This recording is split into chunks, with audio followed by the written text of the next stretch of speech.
Let's graph an exponential function using transformations that include a reflection. So we have graph. I shouldn't say a reflection. I should say 2. So we're going to graph f of x equals -2 times 3 to the negative x. And if this isn't exciting for you, I don't know how to excite you. So we have a lot going on here. We've got this 2, which we know is going to flip across the x-axis, which basically changes the y values, right? And this negative up here is going to flip across the y-axis, which means it changes the x values. And if you're thinking right now, how am I supposed to remember this? Well, if it's with the x, with the exponent, then it's going to change the x values, all right? Or you just work it out mathematically. Let me show. Okay, so that's kind of that information. But let's think about our parent function. So our parent function, because this is what I always start with. Whenever you're graphing, parent functions make life easier. So the parent function gets rid of all reflections, all stretches, all everything, and says, let's just focus on what we have, which is the exponential, 3 to the x. So if I start and I have my x and I have y, please remember that f of x is the same as y. Now I'm going to use 3 points, -1, 0, and 1. So if I have 3 to the -1, remember, we are only dealing with the parent function right now. That gives me 1/3. 3 to the 0 is 1, and 3 to the first is 3. Now, I also want to back up and say, you are more than welcome to create a t-chart where the second part is the whole thing. And when you plug in a value, you can plug that in for x and solve and do it in one step. That's totally fine.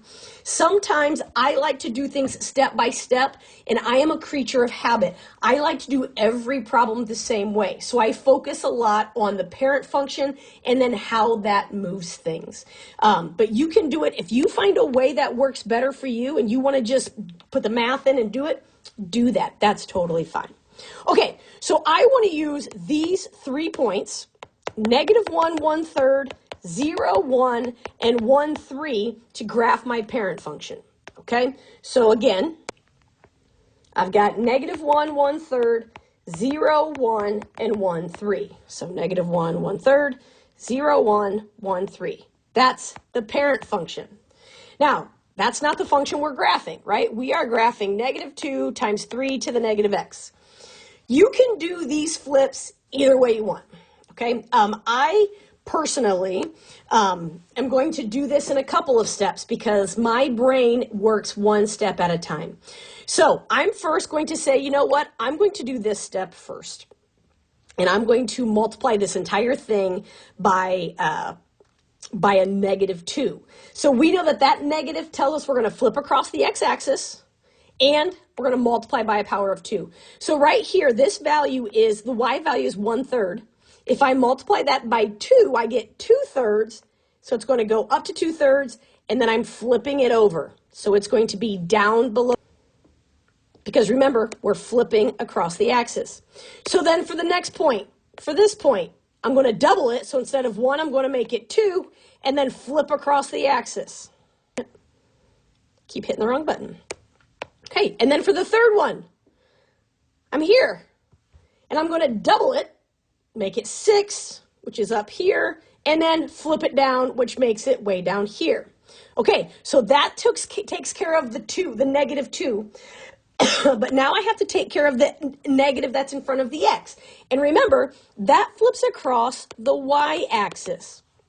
So as we're looking, I'm going to just jump it across. So instead of being at -1, this one's going to be at +1. The one at 0 is just, I can't flip across if I'm on the axis. And then down here at 1, 6 becomes 1, -6. Or excuse me, -1, -6. So now when I have these here, whoop, there we go. So you'll notice that I did not shift up and down at all, which means my horizontal asymptote is still at y equals 0. That doesn't change, but I have my graph. So if you had started at the beginning with just plugging in values for x and solving in your function, you would have gotten the same thing. I have found when I work through step by step and I write myself little notes about how things flip, I am more likely to remember what happened and how I changed it, which makes everything easier. Quadratics, exponentials, logarithms, absolute value functions, all of these functions translate, right? Your transformations work the same in all of them. So if you really understand how the pieces work and how they all go together based on the parent function, it just makes everything easier.